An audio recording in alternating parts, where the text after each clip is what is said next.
when am I gonna talk about new Messiahs? I'll make a video eventually, but I'm gonna wait for Zistral to. Oh, there he is. I'll wait for Yellow Card Vanguard to do their video on that first.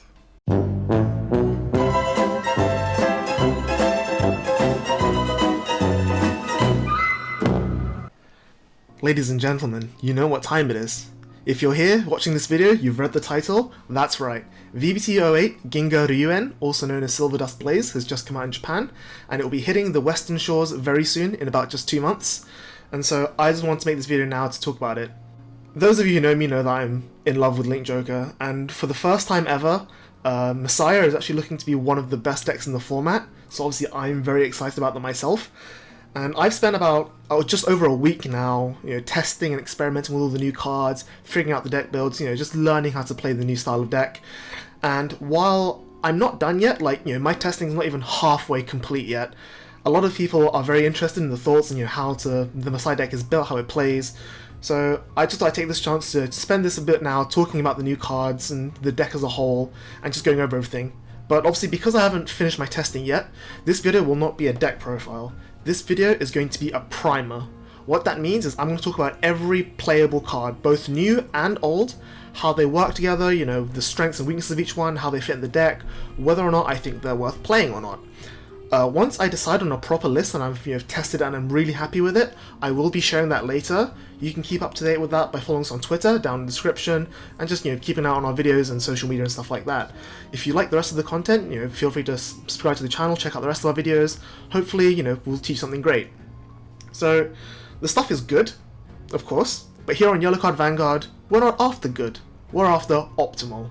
That's why, instead of just saying, here's what's correct, I wanted to make this more high-level theory video, giving you a more deeper insight into the card choices and what they do and how the deck plays. So that's what this is going to be, and I hope you guys will learn from something from this, enjoy it. And of course, as always, myself as a player and this channel is sponsored by Strictly Broken TCG. When the set eventually comes out in 2 months' time, please consider buying your singles from there. Thank you very much. So, without further ado, let's get right into it. So, there's a variety of starters, we're not going to talk too much about that. Neon Messiah is the correct option. If you play the Starhawk one, then my apologies, please get some help. The other two are reasonable options, but let's be honest, Neon Messiah is the one that comes as SP, it's the one you're going to play. So moving on to the triggers, and already there's a lot to talk about. So we've got two options, we've got crits and draws, and I think that there's actually quite a wide spectrum of flexibility amongst there. So on one end, you've got 12 crit, and on the other end, you've got 8 draw, 4 crit. And I think both have their merits. So I'm going to start off by talking about the draws, because that's the normal build, it's what people are expecting to see. And it's between 6 draw or 8 draw, it varies, sure. And the main argument is that you want to play draw triggers, because at the end of the day, Messiah is a very combo-oriented deck, and so you need draw triggers to find your pieces. And the other thing as well with Messiah is that, even though draws have a much lower shield value compared to other triggers, it's actually offset by the fact that because Alter Ego is calling stuff from the drop zone, you don't need to call stuff from hand to fill up your board. So a lot of your grade 1 10Ks are actually going to sit in the hand because they'll already be on the board locked from Alter Ego's skill themselves, or they'll have lasted a turn against non-retire decks. So you'll actually have a lot of shield value left over in your hand that you can use to guard with. So the 5k shield from the draw triggers isn't actually a downside, it's, you can use it to guard these small pokes from, like, say, Aqua Force or the first rear guard attack of Claret or something along those lines. And the other thing to note as well is that, sure, you have the draw PG, which is great against the big decks like, say, Altmile, Chronojet, Overlord if it gets lots of triggers, MLB with lots of force markers, but at the same time you're negging 2 cards, and because you're not actually drawing from Alter Ego's effect, you will actually find that you don't have that many spare cards to throw. Like, you'll be able to guard stuff comfortably, but not like, oh, I have 10 cards in hand and I end my opponent's turn with 5 cards in hand to do stuff later on. It's not that comfortable. So even though the PG effect of being able to have the guaranteed protection is nice, there are times where you won't want it, but again, there are also times where you will want to have the guaranteed block rather than say, okay, here's 3 to pass against your 3 drive check Revon, please. So I think it's here and there. There's no sure option yet. I'm currently running with 6-6, but I'll talk about an interesting split in just a second. And before I talk about that, it's worth talking about the other end of the scale, which is 12 crit. Now, if you play 12 crit, that means you'll be playing the new 30k shield crit sentinels. And I really want to talk about this for a moment, because when they first got revealed for the Tri-3 booster, a lot of people were very quick to just disregard them, like, oh, these aren't great, why would you play them with PG and so on and so forth. But when you consider what the game looks like and what's in the meta right now, it's actually not a bad call. Like, for example, the best deck in the game right now, I think, is Vanquisher, and Vanquisher's most regular threatening column is a 33k Chatura, which is 8k, plus 10 from its own skill when you bind it, plus 10 from the Vanquisher front row pump, plus 5 from the Axel too. Now, 33k requires 25k shield, which the 30k shield crit sentinel is a 1-card guard. Another interesting thing is MLB on the rear guard circle with a Force 1 behind it, boosted by Starcall, which is 13, 10 from the Force marker, and 10 from the Starcall boost. Again, 33k, 25k shield required, the crit sentinel guards it with 1 card. And this one has a crit as well, so it's actually quite scary.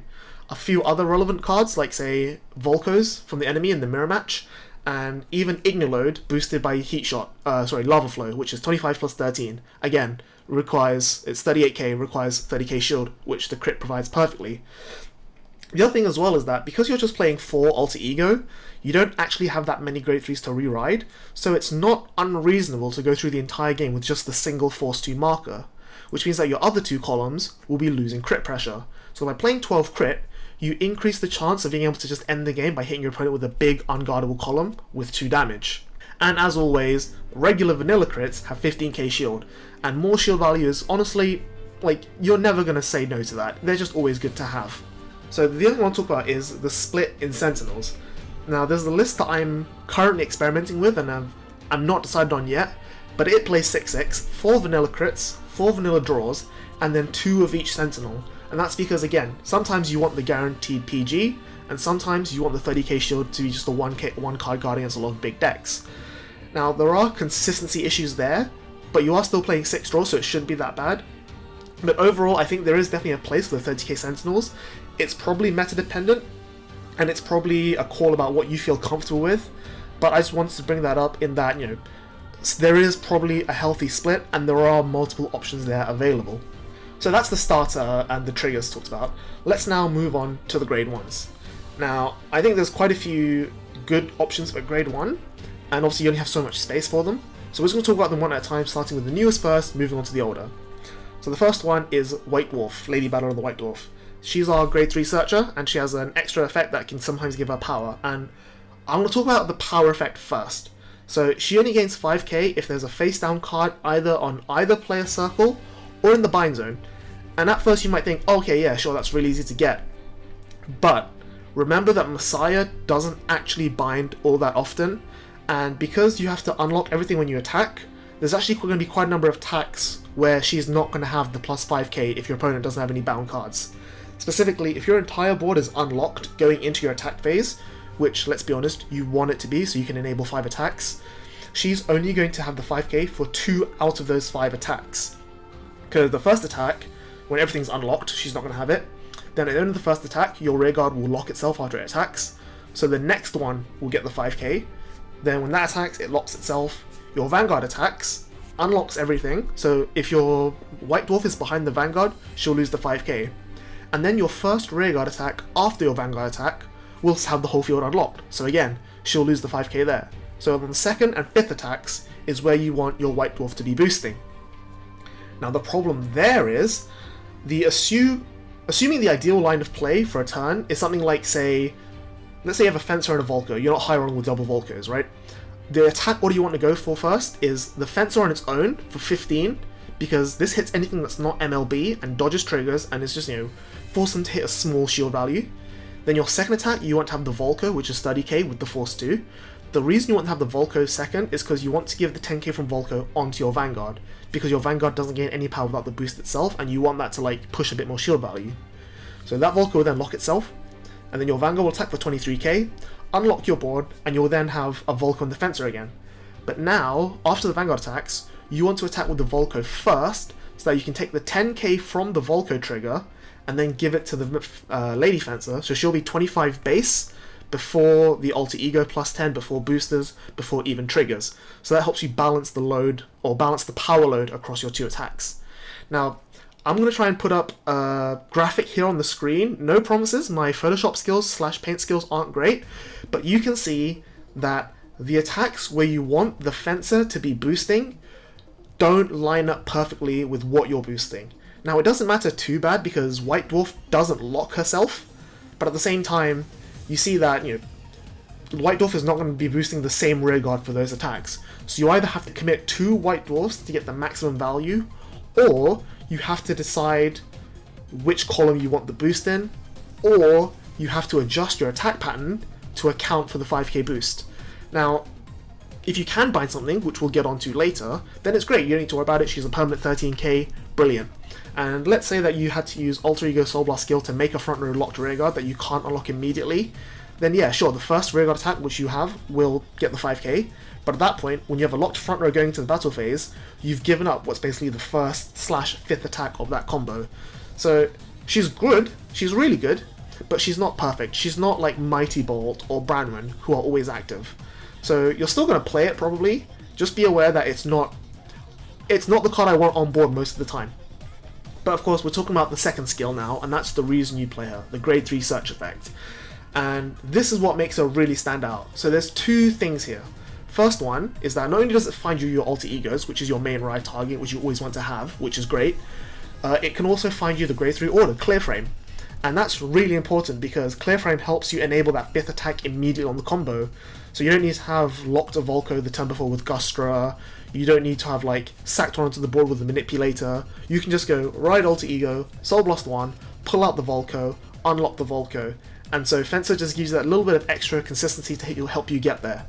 The unfortunate thing is, she says grade 3 only, not grade 3 or higher, which means that White Dwarf cannot find Volco himself, which is quite sad, but it's something you have to live with, and it just means that you have to understand that you're now all in on the Volco plan, and in fact, you would keep Volcos before anything else, and you just have to pray that you sack into the grade 3 or the White Dwarf finds you the alter ego, which is fine, it's not the end of the world, but you see what I mean in that it's not ideal. And the second great thing is that because she finds you these grade 3s, she also gives you a discard outlet, which means that if you have these extra Volcos in hand or extra Vanmaanens in hand that you aren't able to lock from hand with your Gustra, then she can put them in the drop zone so that you can reanimate them with Alter Ego really effectively. You don't have to like call and then call over the Vanmaanen, or you don't have to blank guard with a Volco for no reason. She gives you value without having to lose cards for no reason. So she's still really, really good. You're still going to play a lot of her. The only thing I will say is that it's an easy option to play 4, and she's definitely a staple, but I think you could probably get away with trimming 1 or 2 depending on what you want to play in the rest of the lineup. Like for example, I'll mention it later, but I'm still a massive fan of Balerother, so I'm thinking about maybe dropping down to 3 White Dwarf for the 3rd Balerother, or maybe dropping a Vanmaanen, something like that. But 3 to 4 is a good number. You can fiddle around with it a little bit. I haven't experimented that much with the ratios yet, just because I really want to go for the consistency. Like, I want to ride her where I can so that I can just ditch the Volco immediately, and just so I can find my alter ego guaranteed.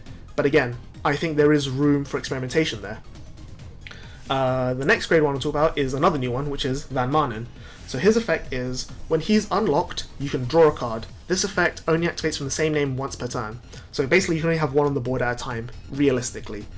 And when you look at it, it's just Globule Dobo but better. Like, sure, it doesn't countercharge, but it doesn't cost you soul.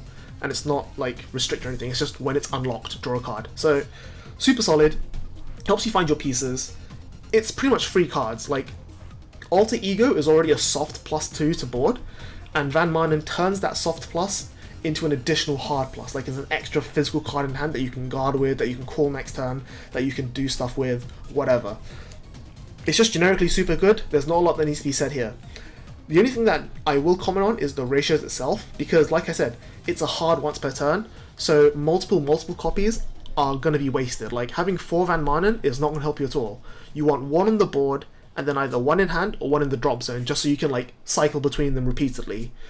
And the issue there is that you need to balance between seeing it a lot of the time, because you do want to see it, versus not seeing too many. So it's somewhere between 2 and 3 is the number to play. The only thing I will say is that, like I said, if you already have 1 in the board and 1 in the drop zone, you're rotating between them, any extra you draw will be like free spare 10k shields, which is nice to have for the defensive reasons. It's just, there are times where maybe you'd rather have like other cards that do other things instead of just having that 10k vanilla shield. It's just something to consider. So the last new grade 1 is Manipulator of Emptiness. Now, this card is very contentious, and I'm going to start off by saying that not only myself, but the two other Link Joker mains whose opinion I respect very much, which is Kalen Fallon and John Chaden, they both agree that Manipulator is not a good card. I see the strengths of it, and I'm going to try and balance that here.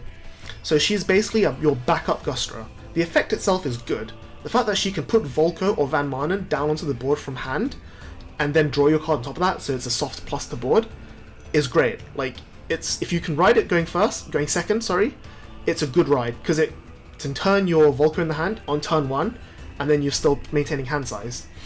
But this high roll is only available when you're going second, so 50% of the time she's going to be great.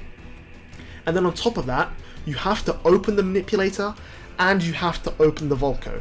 And I'm not going to reveal the maths here, but the chance of opening both of those two cards within your opening hand after mulligan is around 34-35%. So 34-35% is already not great, and then half that because you have to be going second as well. So it's realistically like a 16 to 17% chance to like high roll your opponent. And sure, like putting Volco down on turn 1 is really, really strong, but it's not game winning is the thing. Like, sure, you're hitting with 30k on turn 1, you get an extra point of damage in, and then what? Like, you put 10k on your Vanguard, so they have to guard a bit more aggressively, or yeah, again, it's free damage. It's good, but it itself, it's not like, say, riding Overlord the Cross when your opponent's on grade 1. It's not that game ending, I think. So I personally wouldn't want to play for that, because if you don't hit that 15-16% high roll chance where you get Volco on the board on turn 1 and start snowballing from there, she's actually not that great the rest of the time. And the main problem is because she has to hit. Any player who's good isn't gonna let you hit. Like, knowing the fact that her effect will either let you draw cards off of Vanmaanen or give you the aggro power you need off of the Volco, it's not worth letting the Link Joker player get that advantage in exchange for like saving that card in hand. Because like, the only way that Manipulators are going to reliably hit is if you have her behind a Volco who's already huge, so that it's going to be hard for them to guard. But then if you already have a Volco in play, you don't need the Manipulator effect. You kind of see what I mean? Like, the times where you really, really want her to go off, she's not going to go off. And then the times where she is going to go off, it's like, I didn't need this. It's an extra bonus, sure, like, you know, win more is win more, but it's still win more, which is, I'd rather have win when I'm losing than win more when I'm winning. The issue is that she also doesn't contribute power, which one of the other grade ones I'm going to talk about does, which White Dwarf does as well. And so a lot of the time she's going to be that vanilla 8k booster, and like, the extra on-hit pressure you get from that on-hit effect, it pales in comparison to just say 30k extra power and the crit from a Volco. So, like I said, if you already have the Manipulator in play, but you already have the other pieces as well, then Manipulator's not adding any value, she's just adding a nice extra. And so I'd rather have the consistency of being able to get to that Volco whenever I want, all the time, or say dig for my pieces whenever I want, all the time, without having to rely on my opponent not guarding. She's still a very good card. I just don't think it's good enough in that she's going to do nothing a lot of the time other than be a 10k shield because your back row is already full of White Dwarfs and Vanmaanens. It's still playable. You just have to understand that the role she fills and the situations where she's good and the situations where she's bad are very nuanced and not immediately obvious at the first glance. She hurts your consistency in some areas, like actually finding the combo and pushing for game, in exchange for increasing the potential you have in the mid game and you're like snowballing your lead and then high rolling at the start. So the next card I'm going to talk about, the grade 1, is an old card, and that's Destiny Dealer. So Destiny Dealer versus Manipulator has been a point of contention a little bit. A lot of people I know have said, oh, why are you running Destiny Dealer? It's not that good anymore, Manipulator's better. And I think those people are just as misguided as those who are saying, oh, Destiny Dealer's way better than Manipulator, Manipulator sucks. Like, it's not clear cut. A lot of the lists I've seen, especially online, especially from Japan, have cut Destiny Dealer together in exchange for Manipulator, and I think that's fine if you're going for like the balls deep, you know, all-in, high-rolly play. But I think there is still a place in the deck for the bird. Hear me out. When you compare him as a right target to Manipulator, he pluses 100% of the time. Going first, going second, regardless of whether or not you have Volco in the hand or not, whatever. And the worst case scenario is that he pluses a trigger to the board. Sure, that's one less trigger in deck, but it's a 5k boost you can use early. It's a card that's, a card on the board is a card saved in hand. Like, 5k boost is the same as an 8k boost when it comes to like making numbers most of the time. Sometimes it's, if you're like, say, boosting a Fencer or a Gustra, then yes, 5k versus 8k is a huge difference. But if you're boosting, say, a Volco, then no, it's really not that much difference.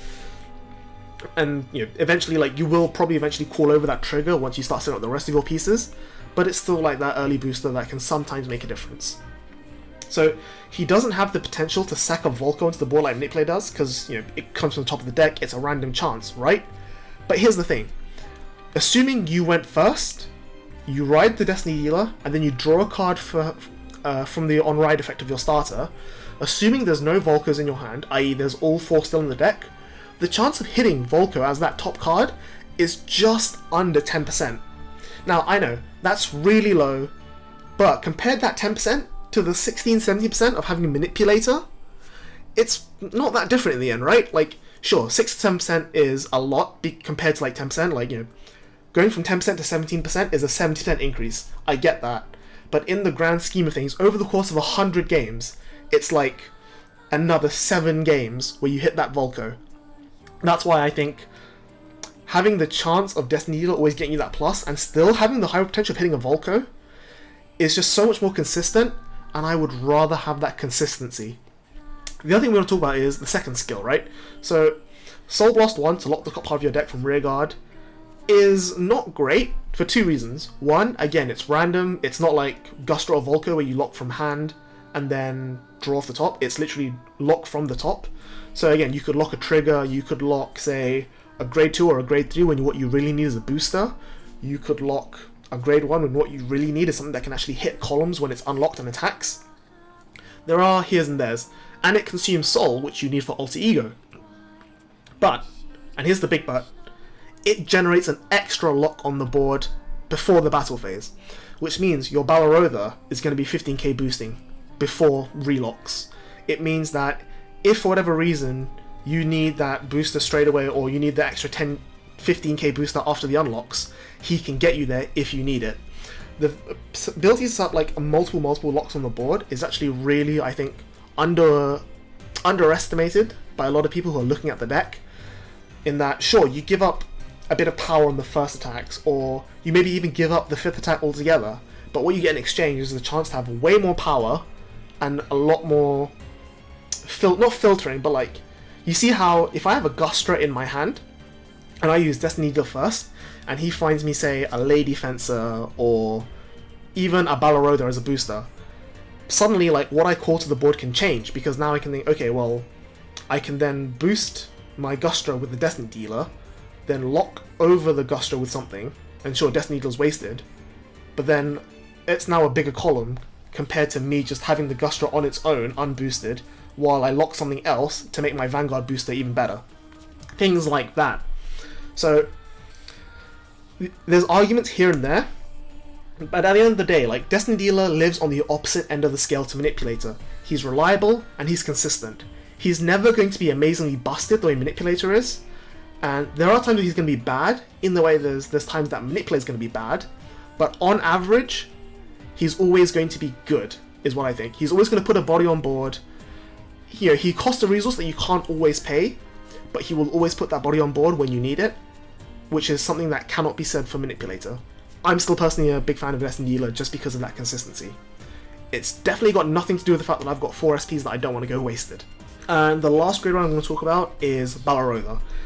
Balerother, I think, is probably one of the best Link Joker cards in V-Series ever printed, despite being a common. Unfortunately, he was mistranslated in English.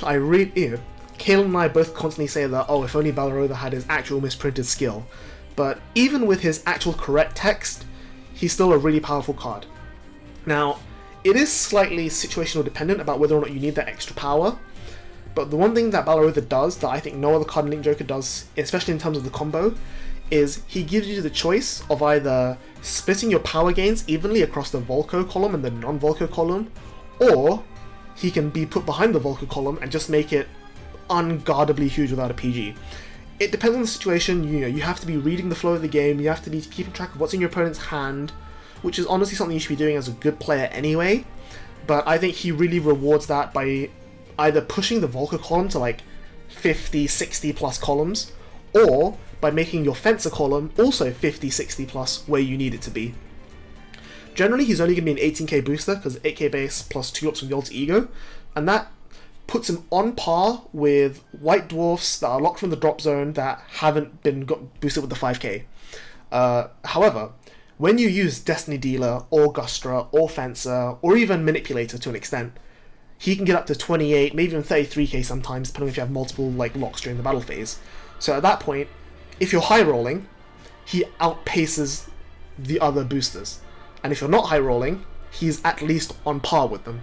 So you can see that, you know, if the worst case scenario is that he's on par, and the best case scenario is that he's way better, then the average scenario is that he's gonna be good. So the ideal scenario, right, is that you lock a Vanmaanen and a Volco from your drop zone, so that's 2 locks. You clear frame the Volco so you can get the 5th attack. You then call a Fencer in front of the Balerother. You attack with the Fencer who self-locks, puts Balerother up to 3 counts. You attack with the Volco, who puts Balerother up to 4 counts. Then you unlock after the VG swing. You then attack with the Volco again, who self-locks and makes Balerother 5. So then when Balerother boosts the Fencer, he's going to be 33k, plus the 35k Fencer from Volco, and that's going to be a 78k column. A non-Volco is hitting 78k column. So, you know, like, let that sink in, like, show you how powerful you can get. So, this is also not counting very other facts, like, say, putting it behind Vanguard as a guaranteed 18 to 23k booster, which lets you really help break thresholds. Because normally, Alter Ego caps out at 23k, which is 13 plus the Volco boost. So being able to hit the magic number of 28, which is 15k shield for MLB, or 20k shield for the XL decks, like, that's a big threshold to hit. So you shouldn't just be like, oh, I don't think you need power. Like, it's not that straightforward. Like, you're not playing Force 1, you're playing Force 2, so any extra 5ks you can get is really valuable. Because remember, they're probably going to have to PG the Volca column anyway, because that's the Force 2 crit, so any extra shield you can pull the rest of the time is less cards that they'll have to play with going to their next turn, even if you don't kill them. And I think that's where Balerother is really strong. And it's probably the only grade 1 that I would be happy to have multiples of on the board. One last thing I actually want to mention very quickly is there's a promo card that's we should be getting in English for the shop challenge pack soon, hopefully, called Accrete. And his effect is, on place, if your opponent's Vanguard is grade 3 or higher, Soul Blast 1, look at the top 7 cards of your deck, call a grade 3 or greater card from among them onto rearguard as locked circle. He is your only way of fetching Volco from the deck. That is, if you don't have a Volco in the drop or your hand, this is the last chance you have to find that Volco. But there's a few big problems here. One, it costs Soul Blast, which, as we said, you need for Alter Ego. And unlike Destiny Dealer, which will always put a guy on the board for Soul Blast cost, Accrete will only sometimes put a card on the board for Soul Blast cost. The actual chance of, like, hitting something good, assuming that you don't have any Volcos, like, assuming all 4 Volcos are still in the deck and you have 3 out of your 4 Alter Egos in the deck because you're grade 3, he's got about just over 30% chance to hit, which is fine, but to me that's just not reliable enough, especially not for Soul Blast 1, especially not if I'm cutting Destiny Dealer or I'm cutting Balerother for this card. The second downside is that your opponent has to be grade 3 or higher, so it's only really valuable either going second or on your second grade 3 turn. And the problem here is that if you find him on your second grade, or if you need to play this on your second grade 3 turn because you haven't found a Volco yet, chances are you're losing that game anyway because your first grade 3 turn was garbage and you just weren't able to put pressure forward. And then if you're going second, then yeah, sure, he can find you that Volco immediately, but then you would need to have something like, say, the clear frame or something else to turn it around, because going second is already at a disadvantage for you because you've had to guard their big grade 3 turn. It's something that you would need to play multiples of for consistency reasons, but you don't want to play multiples of because it's an on-place effect that you don't want to be reusing, because once you have one Volco in the rotation, that's all you need. I think it would be fine, but it itself would just be a vanilla 8k after that, compared to, say, Vanmaanen, which is a vanilla 8k that draws cards, or Destiny Dealer, which is a vanilla 8k that pluses, or White Dwarf, which is not a vanilla, and therefore is better. I think it would reward greedy deck building and greedy playstyles, but again, Here I'm more focused about the consistency than the high roll. So I really don't think it's worth it. So moving on, we've got the grade 2 options. Now, there's 2 new grade 2s only. I think the discussion here is going to be about the old grade 2s. So we'll get through the new ones first. So the first one to talk about is Fencer. So Lady Fencer is... There's not a lot that you said, right? It's Lady Fencer. Like, there's no way that card's not going to be good. But I will mention, she's not insane. She's not busted. She's not the savior that you think it is. Everything about the text is ideal, but it's outshadowed by Volco. So she can heal state 15k solo, unboosted, which is really great, and it's good against everything that's not MLB, and she enables 5 attacks without consuming counterblast like Gustra does. Unfortunately, she doesn't work on grade 2, so your early game is still kind of shaky without the Gustra, and she doesn't contribute anything else. She's just 15k. Sure, that makes 25 with the Volco, which can make numbers after the unlock, so 35 with the Alter Ego skill. She doesn't get you any further. She's a payoff card, but not a setup card.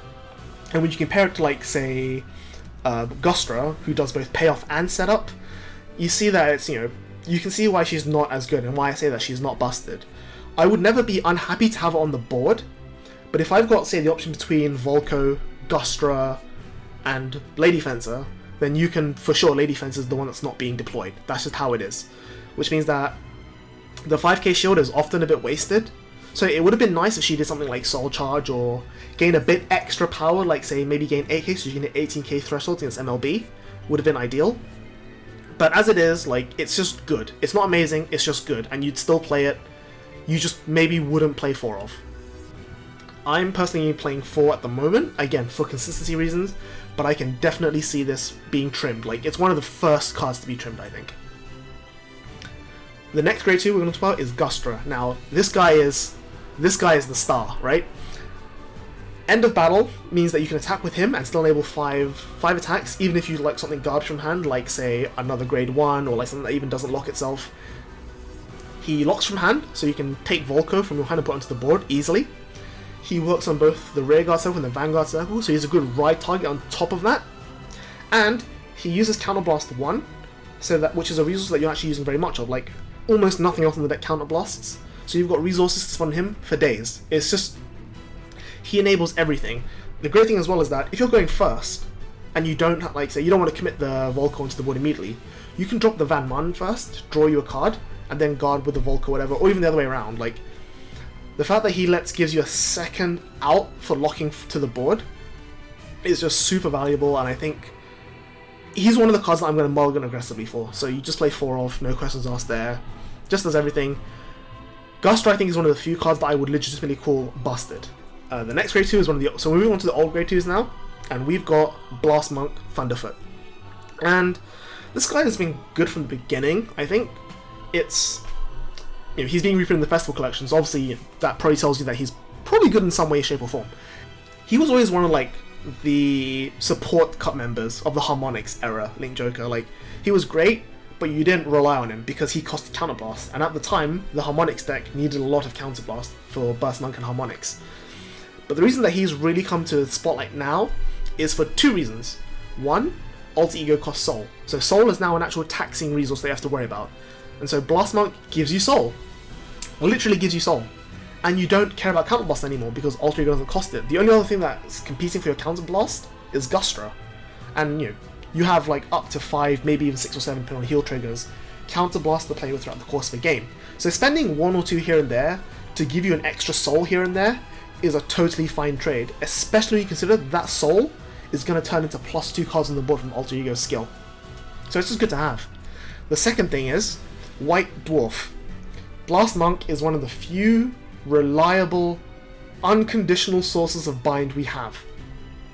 So if you can have Blast Monk going, like if you're going second and your opponent commits grade 2s to rush you with, you can go turn 2, ride Blast Monk, bind their rearguard, Soul Charge 1, and as long as they don't have a way of like fiddling with their own bind zone, White Dwarf is now always 13. Safe, don't have to worry about it, don't have to worry about attack patterns, don't have to worry about like what column do I boost, what column do I not boost. Solid 13k boost. And it's just a bonus. It's just nice to have.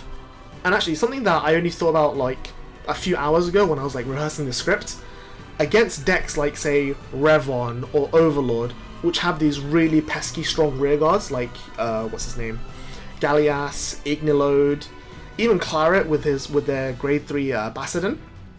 Like, these cards that you would not normally be wasting resources and attacks to get rid of, you now have an out to. The fact that he's removal is actually super undervalued, I think, in this day and age of the, oh, I'm just gonna like play my big thing and go for it combo style. He provides that edge of interaction where you previously wouldn't have bothered with the interaction. So again, it's just an extra bonus. I think he's really, really good. And so I'm at the moment playing 2 just because of space reasons, but I can definitely see myself bumping this card up because it's just super reliable. The only downside is that once you get going with your combo, like your Volcos, your Gustras, your 5 attacks a turn, then he loses a bit of value because he doesn't contribute the attack pattern, but he's still not a bad thing to have. Like, let's say they have 3 or 4 Counterblast open, right? And you have a Volco on the board that's been there since turn 2 or whatever, and you have a Gustra on the other side. And your hand is great, but it doesn't have a second Gustra, it doesn't have a Fencer, it doesn't have another Volco. So what do? Well, you could always Gustra, and then lock the Blast Monk, who when he unlocks because of Alter Ego, he'll be 20k, so he hits 13k Vanguards on his own, and then he can still bind one for another Soul Charge after that, as the 4th or 5th battle, which will then fuel your next Alter Ego.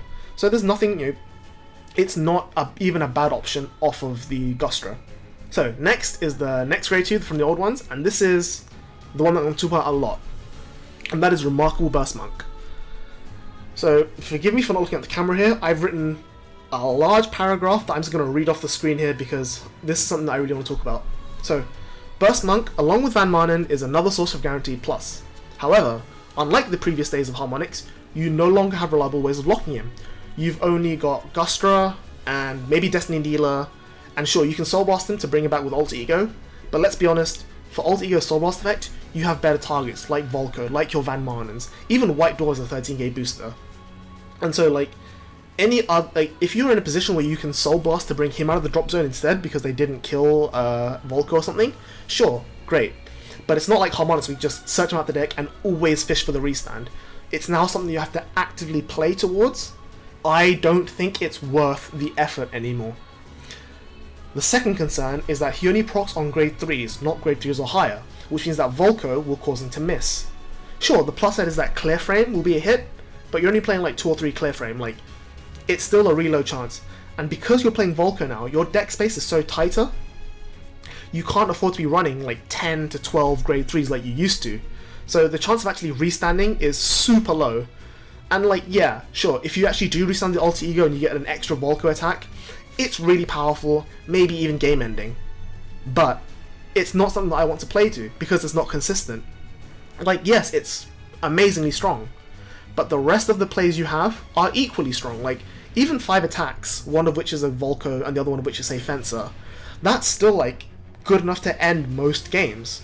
So you don't need the restand most of the time. Like, you only really need the restand like, 1 in 10 games or something.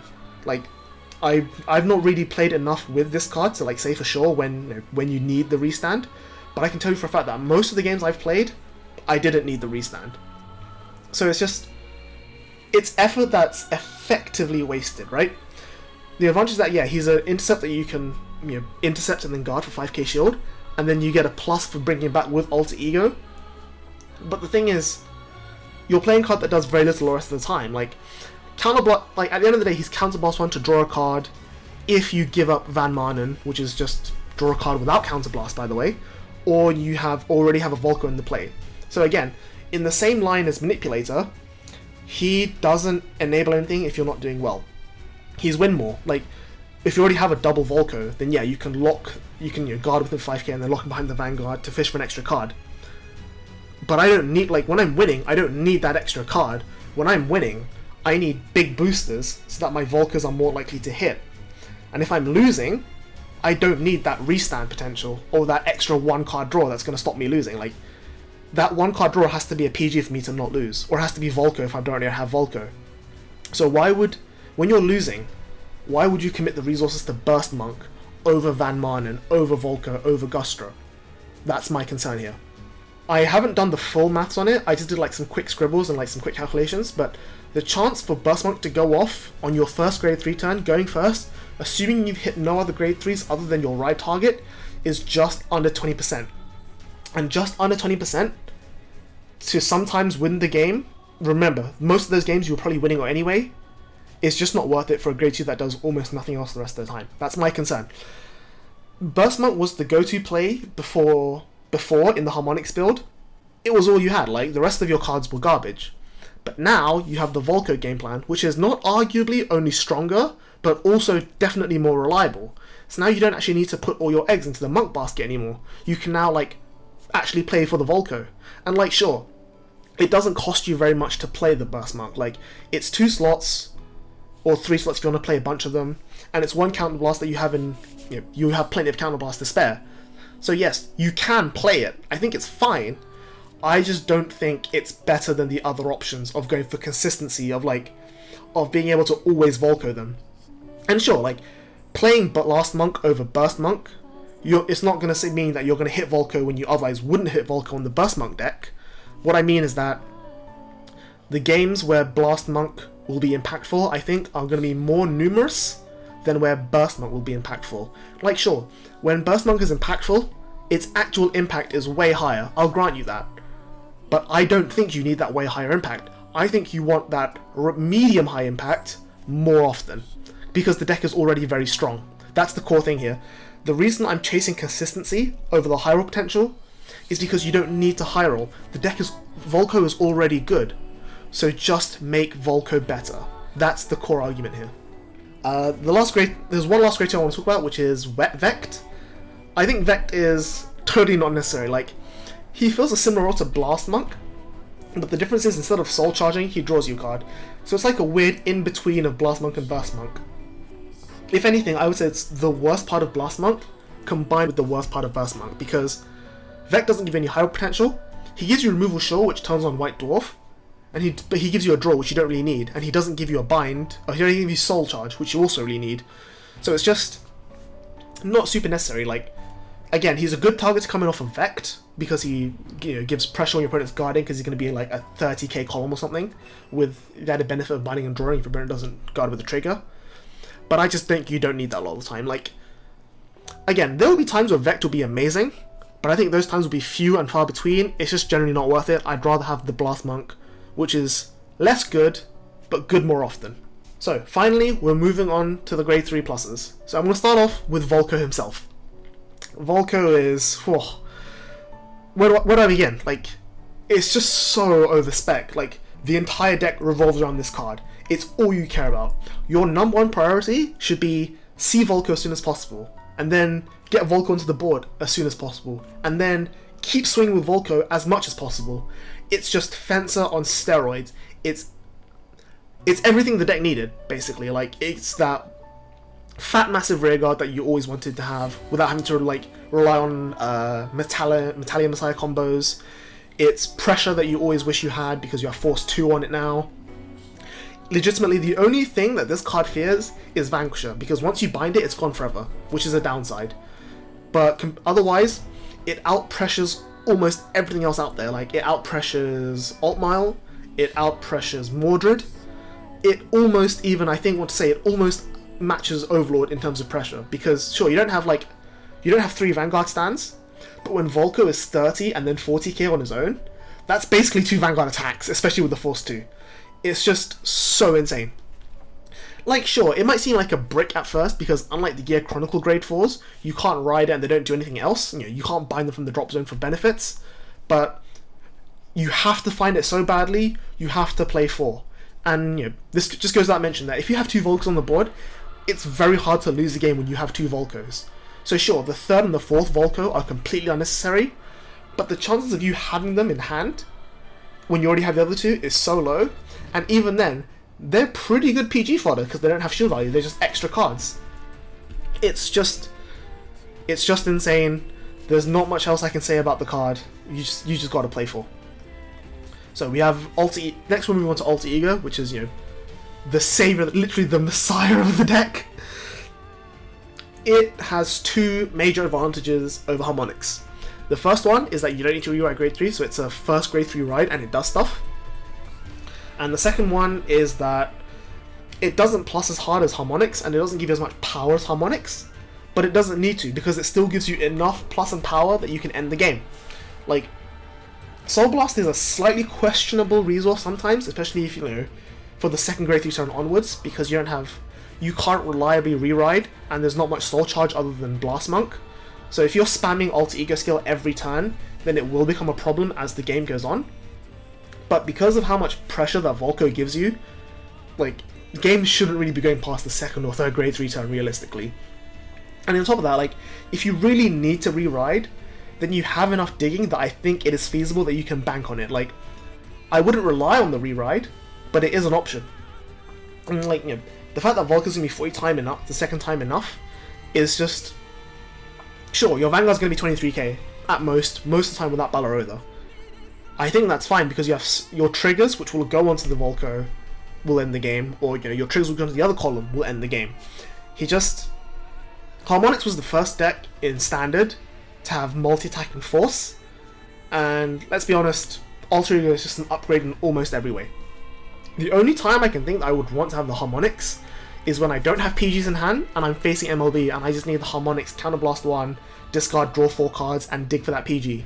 And again, those situations are pretty rare because you have enough draw from Vanmaanen, enough filtering from Gustra, that the chance of you not finding the draw PG is pretty low, so I wouldn't worry about that. Amazing card, just play full. So the next grade 3, this is where we start about the cards that, you know, you could maybe not play. So the grade 3 order, Clear Frame. I think when the card was first revealed, everyone was like, what is this? Like, this is not good, right? Like, it was really hard to evaluate because we didn't know what the rest of the set did. But now that we have the full image, as in the full picture of, you know, what the deck does and how it plays, Clear Frame is actually, like, pretty valuable for 2 reasons. One, it means that you'll never misride, because the only grade 3s will be Alter Ego and Clear Frame. So if you, sure, you could miss the G assist, which sucks, but you're never going to have to ride like Harmonics Messiah again. And trust me, first riding Harmonics Messiah was very, very depressing. This card, like, Clear Frame is here for the sole reason that it enables the 5th attack without extra worry. Like, if you didn't have a Volco in the early game, or, you know, you have 2 Fencers, or you have a Gustra or something and you want to be able to, like, Gustra reliably, then you can Clear Frame early off of the Alter Ego Soul Blast 1 skill and get that 5th attack without having to work very hard. It's not even actually an egg, it breaks even because it draws your card itself. Like, so it's actually, the cost for playing it is a consistency issue. And the counter argument is that it actually increases consistency sometimes against decks like Kagero or, you know, anything that can retire. Like, if the opponent slams a Blaster Blade and pops your Volco, then you need to Soul Blast 1 from Alter Ego to get it back. And at that point, any Clear Frames in your hand gives you an extra Volco attack. So it's just nice to have. Like, I wouldn't say it punishes retire decks like Kagero and Blaster Blade. It helps you match them pace for pace, which is really important because of how much tempo Volco would give you otherwise. And like I said, you can add it off of White Dwarf, which is nice, so, you know, playing only 2 or 3 being an order is not even that much of a concern for consistency.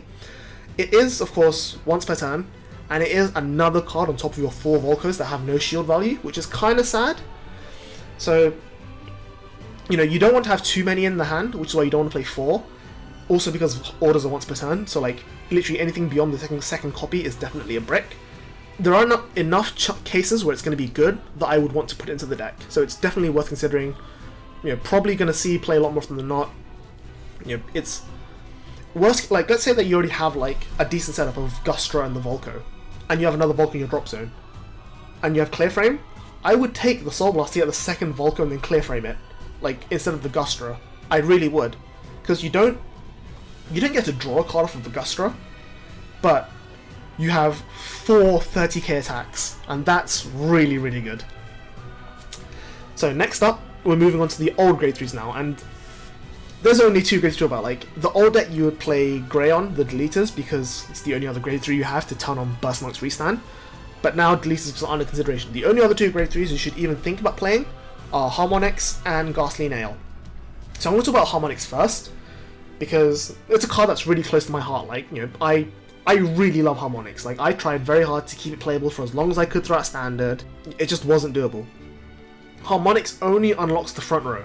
And sure, it gives them 15k, but here's the thing. So let's say that you have, worst case scenario is you have a Fencer who's 15, and then you have a Vanmaanen who's 8. So if you lock Vanmaanen with, like, say, Alter Ego's SB1, then your first attack will be 15 from the Fencer, and then 25 plus 18, which is 33 on the second time.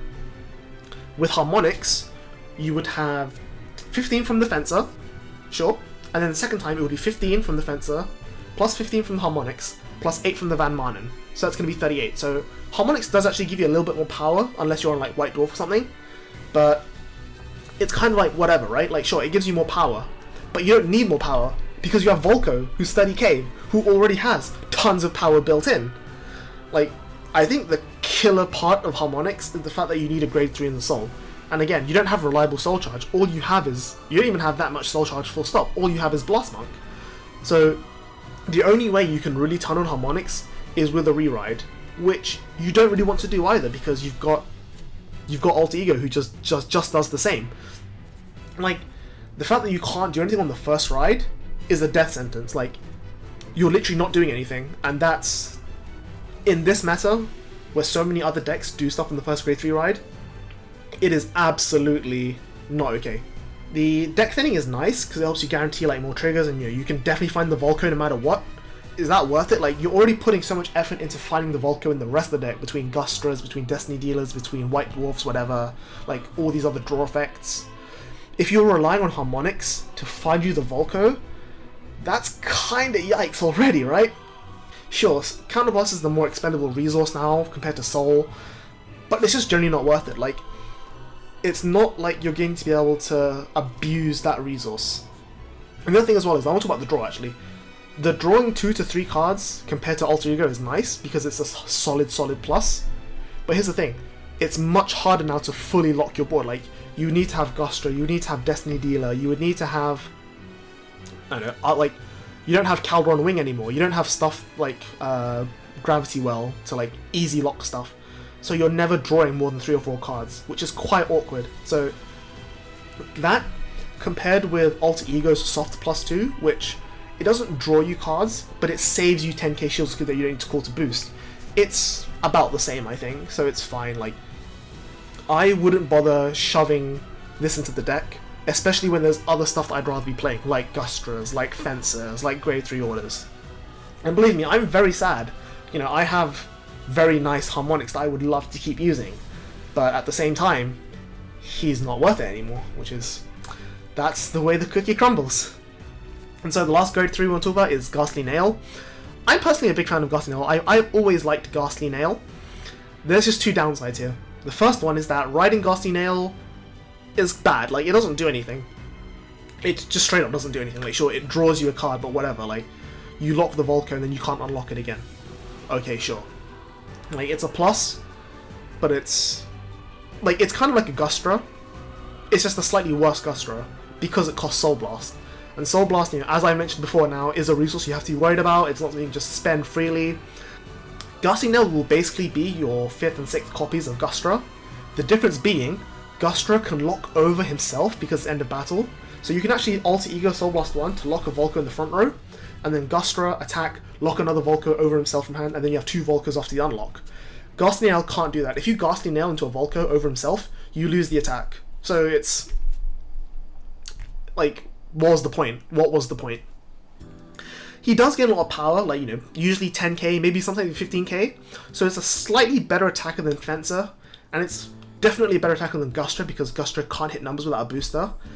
But is that really worth it? Like, again, you're playing towards a 30k Volco, which is massive. Why do you need a 23k, 28k Ghastly Nail on top of that? You don't.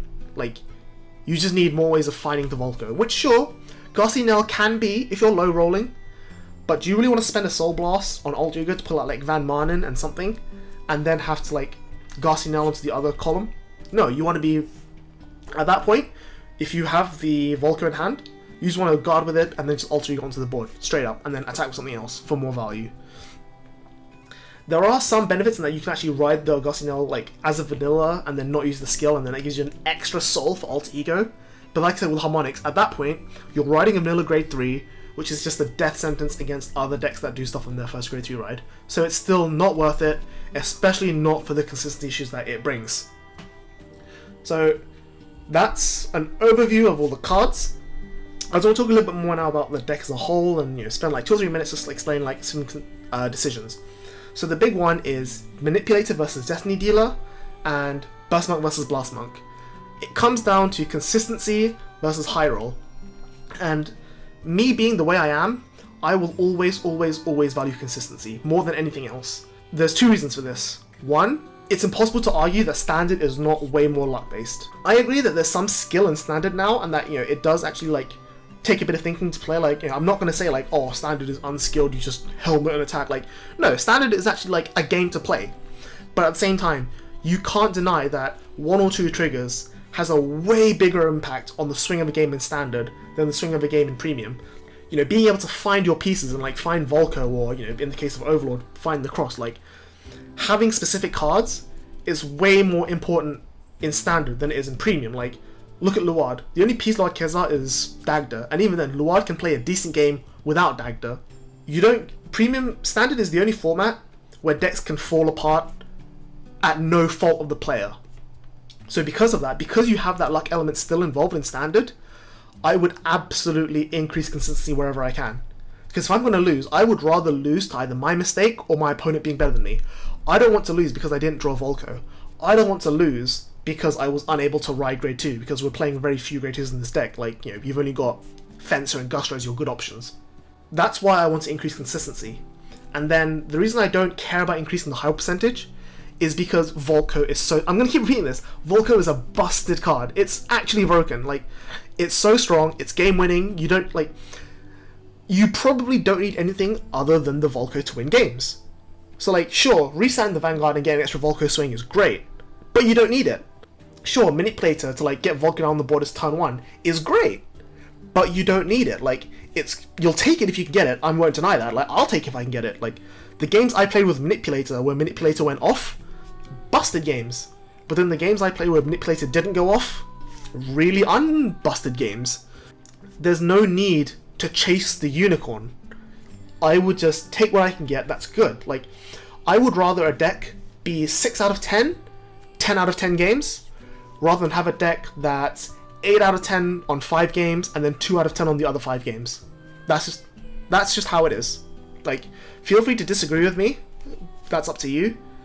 But I think when it comes to things like a tournament, especially like BCS, where you've got, you need to win like most of your 8 to 9 rounds, I would definitely take consistency over anything else. Because like, if you're a good player, then you shouldn't need to high roll anyway. You should just be able to like play your game and outplay the opponent.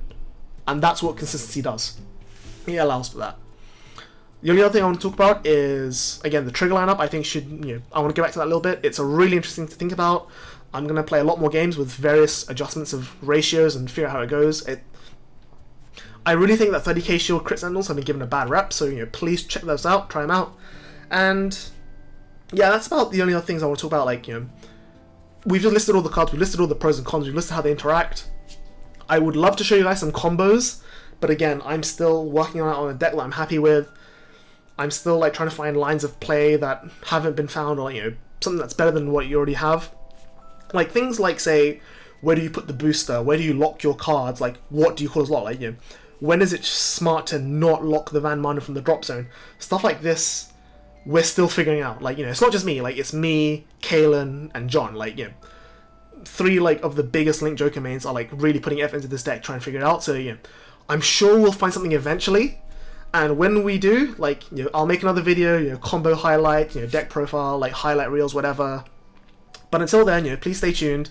Follow us on Twitter. I'll be posting a lot more about how the testing goes through there. I'll be making like comments now and again about, oh, this is good, or this wasn't as good as I thought it would be, stuff like that. And you can, if you're interested, keep up to date there. There's a bit more story I want to make later on. Like, say, I'm really interested in premium deleters, so I definitely want to make something about that. So stay tuned for that as well. But yeah, that's. In terms of the Alter Ego Messiah primer for today, that's all I have. I've been Zistral from Yellow Card Vanguard. You know me as the Link Joker Boy. Thank you for sticking through this massive long video where I've kind of ranted a bit, but also just waffled a lot. Hopefully I've helped someone here. If you enjoyed this, you want to see more of it, give us a like, give us a subscribe. Check out our socials, keep up to date with all the content we're producing. And that's pretty much going to be it from me. Thank you for watching, and I'll see you next time. Bye bye.